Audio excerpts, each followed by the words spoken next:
Pessoal, vim hoje fazer uma visita ao santuário, uma pequena igreja, uma igreja minúscula, né? Mas com muita gente de fé que aqui compareceu nesta tarde. E eu participei deste evento e agora vou conversar com vocês a respeito dos últimos acontecimentos, né? Da política.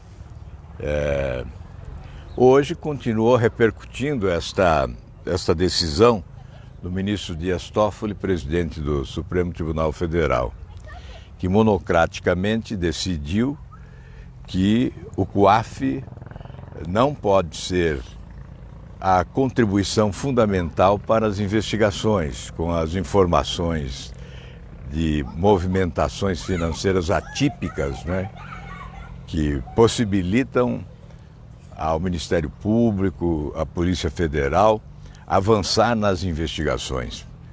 Porque é a partir de informações sigilosas do COAF sobre movimentação financeira atípica que se justifica a quebra do sigilo bancário.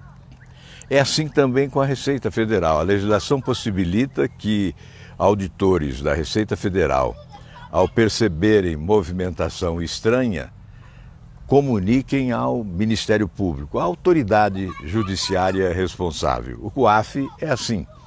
O COAF tem sido utilizado pelo Congresso Nacional, o Senado. Eu próprio já me utilizei do COAF várias vezes, solicitando informações, sobretudo para as CPIs que se instalaram no Congresso nos últimos anos. O COAF foi essencial. É um trabalho técnico qualificado, muito importante no combate à corrupção. Esta decisão do ministro e presidente do Supremo, Dias Toffoli, nós não estamos aqui antecipadamente condenando-os, afirmando que agiu de má fé. Mas olha, fica difícil aceitar, porque esta decisão, que diz respeito a alguém que requereu, ela alcança a todos, alcança especialmente a Operação Lava Jato. Nós tivemos já um exemplo, aliás, mais de um exemplo, com operações que foram anuladas exatamente porque houve na época, né, da Operação Factor, a Operação Satyagraha e a Operação Castelo de Areia, operações realizadas pela Polícia Federal que revelaram falcatruas, que revelaram corrupção e que certamente colocariam no banco dos réus pessoas influentes no país, políticos de notoriedade, partidos políticos. E essas operações foram anuladas em razão de argumentos frágeis, né, inconsistentes e inaceitáveis, exatamente como os argumentos utilizados agora. Aquela época se utilizou, a ABIN não poderia contribuir com as investigações. Informação anônima não poderia ser base para dar início às investigações e assim por diante. Argumentos sem consistência que determinaram o arquivamento de operações que revelavam corrupção. Agora, o presidente do Supremo, ao decidir desta forma, provoca uma reação ampliada, né? De ontem para hoje, nós tivemos manifestações variadas de procuradores, de juristas, enfim, das pessoas que conhecem a atividade do COAF e sabem da importância do COAF para investigações, especialmente quando se trata de lavagem de dinheiro, corrupção na administração pública, especialmente envolvendo os marginais do colarinho branco, né, que são inclusive protegidos aí pelo foro privilegiado. É exatamente pela proteção do foro privilegiado que a decisão chega ao Supremo e o Supremo Tribunal Federal, de forma monocrática, por intermédio do seu presidente, porque Supremo está em recesso, né? É as férias do Supremo Tribunal Federal, do Poder Judiciário, e ocorre essa providência danosa às investigações e suspende todas as investigações que dizem respeito à lavagem de dinheiro no país. Então veja o impacto disso. Uma decisão que favorece ao crime, uma decisão que fortalece criminosos, né?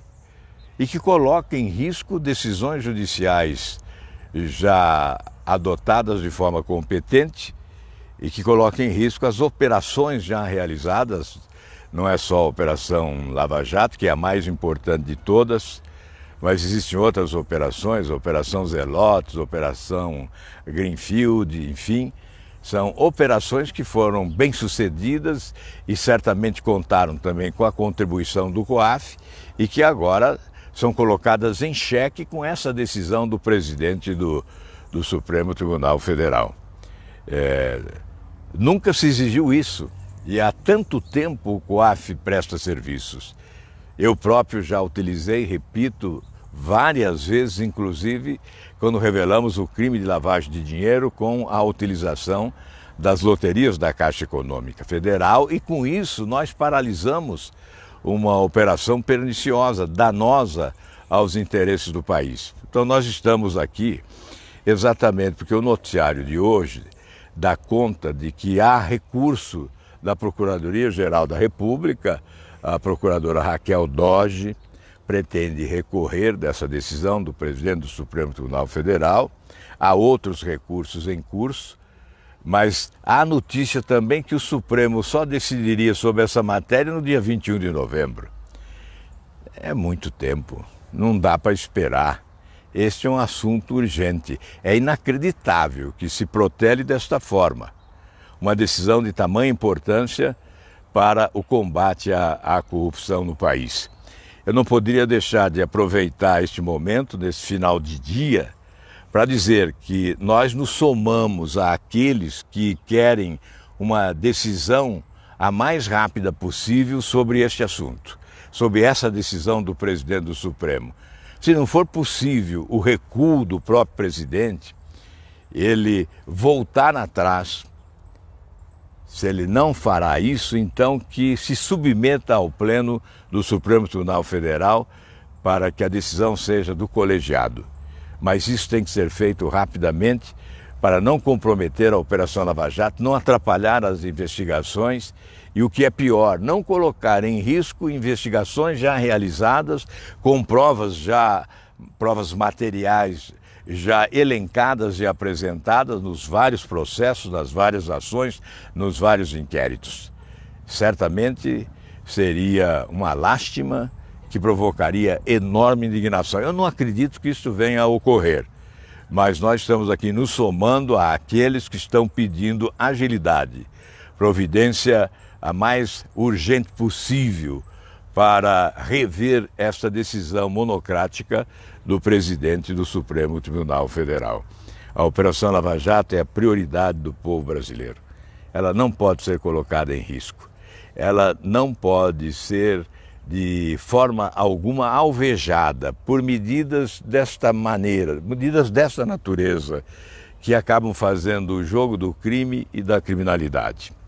Bem, muito obrigado a vocês aí pela atenção, um grande abraço a todos e um ótimo final de dia.